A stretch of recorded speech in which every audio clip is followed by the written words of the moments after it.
जय हरी विठ्ठल, जय हरी विठ्ठल. वैष्णव हो, वारकरी परंपरेतील प्रेरणादायी कथा अनुभवण्यासाठी तुमचं मनापासून स्वागत आहे. मी आहे ऐश्वर्या आणि आज आपण अनुभवणार आहोत संत नामदेव महाराजांच्या जीवनातील एक अत्यंत प्रेरणादायी टप्पा, जिथे त्यांच्या भक्तीचा प्रवास पंढरपुरापुरता मर्यादित न राहता संपूर्ण भारतभर पसरतो आणि जिथे भक्त आणि देव यांचं नातं चमत्काराच्या माध्यमातून जिवंत होतं.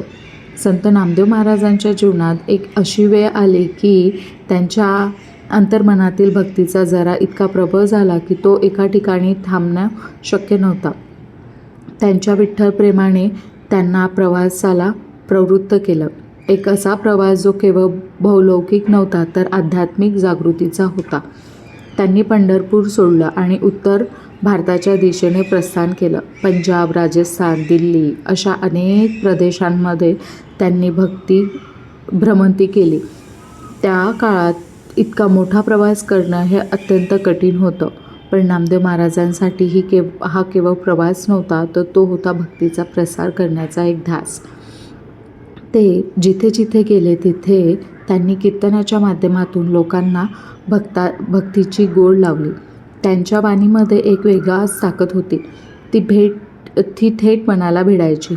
लोक त्यांच्या कीर्तनासाठी मोठ्या संख्येने जमू लागले. त्यांनी स्थानिक भाषेमध्ये संवाद साधला, लोकांच्या भावनांना समजून घेतलं आणि अत्यंत साध्या शब्दात त्यांना देवाच्या जवळ नेलं. त्यामुळे त्यांचा प्रवास झटपट्याने वाढू लागला. त्यांच्या भक्तीचा संदेश केवळ महाराष्ट्रापुरतं मर्यादित राहिला नाही, तर संपूर्ण भारतभर पसरू लागला. त्यांनी दाखवून दिलं की देव एका ठिकाणी मर्यादित नसतो, तो सर्वत्र आहे आणि भक्तीही सर्वांसाठी आहे. या प्रवासादरम्यान नामदेव महाराजांना अनेक अनुभव आले, काही आव्हानात्मक तर काही चमत्कारिक. आणि इथेच आपण पाहतो भक्त आणि देव याच्यातील त्या अद्भुत नात्याची झलक, जी शब्दांनी सांगणं कठीण आहे पण अनुभवता येते. विठ्ठल त्यांच्या प्रत्येक पावलांवर सोबत होते, कधी मित्र म्हणून, कधी रक्षक म्हणून, तर कधी मार्गदर्शक म्हणून. अनेक कथा सांगितल्या जातात जिथे विठ्ठलाने आपल्या भक्तीसाठी अशक्य वाटणाऱ्या गोष्टी शक्य करून दाखवल्या. एक प्रसंग असा सांगितला जातो की नामदेव महाराज प्रवासात असताना त्यांना अन्न पाण्याची तीव्र गरज होती. परिस्थिती अत्यंत कठीण होती, पण त्यांचं मन इतकं किंचितही शंकात नव्हतं, कारण त्यांना विश्वास होता माझा विठ्ठल मला कधी सोडणार नाही.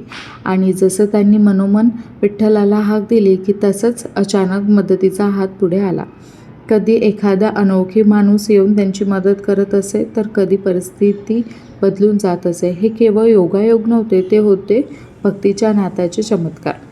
या काळात केवळ चमत्कार म्हणून पाहायचा नाही, तर त्या आपल्याला एक खोल संदेश देतात की भक्तीमध्ये जेव्हा पूर्ण विश्वास आणि समर्पण असतं तेव्हा देव स्वतः पुढे येतो.